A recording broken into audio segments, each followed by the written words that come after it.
How much do you know about the story of Cain and Abel? If you're anything like me, the answer to that question is not enough. Let's fix that right now. Cain and Abel. Did God accept one and reject the other? The story of Cain and Abel, found in Genesis 4 1 through 16, is one of the earliest and most striking accounts in the Bible about worship, the human heart, and God's response to it. Cain and Abel were the first two sons of Adam and Eve. Cain worked the soil as a farmer, while Abel kept flocks as a shepherd.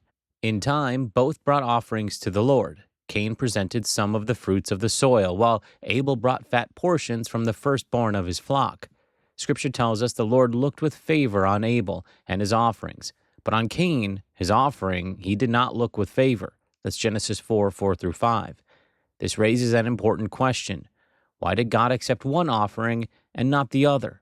The Bible doesn't seem to give an explicit reason, which has led to much discussion over the centuries. Still, when examining the details of the story alongside other scriptures, several themes begin to come into focus.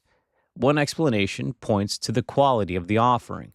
Abel's gift came from the firstborn of his flock, and he offered their best portions. Cain, by contrast, is described simply as bringing some of his produce. The language suggests Abel gave with intentional generosity, while Cain's offerings may have been given without the same care or priority. This connects with the biblical principle that God is honored when we bring him our first and our best, Proverbs 3:9. Another perspective centers on the heart behind the offering. Hebrews 11:4 says, "By faith Abel offered to God a more acceptable sacrifice than Cain, through which he was commended as righteous." This emphasis here is not just on what was given, but on the faith and devotion behind it. Abel's offering flowed from a heart of trust and reverence towards God, while Cain's lacked the same sincerity. In this light, God's different responses were not about favoritism, but about the condition of each man's heart. Some also note that Abel's sacrifice involved the shedding of blood, while Cain's did not. In the Old Testament, animal sacrifices carried a specific significance in worship and atonement, pointing forward to the ultimate sacrifice of Christ. While a grain or produce offering was not wrong in itself, Abel's act symbolized something deeper about restoration and fellowship with God. Even so, it's important to see that God's rejection of Cain's offering was not meant to be final. In Genesis 4:7, God speaks directly to Cain, saying, "If you do what is right, will you not be accepted? But if you do not do what is right, sin is crouching at your door. It desires to have you, but you must rule over it." This shows that Cain had an open opportunity to make changes and be received. God's correction was an invitation to growth, not a closed door. Unfortunately, Cain allowed resentment to grow, instead of seeking to improve his offering and his heart. His feelings towards Abel became hostile, leading to a tragic outcome in the field.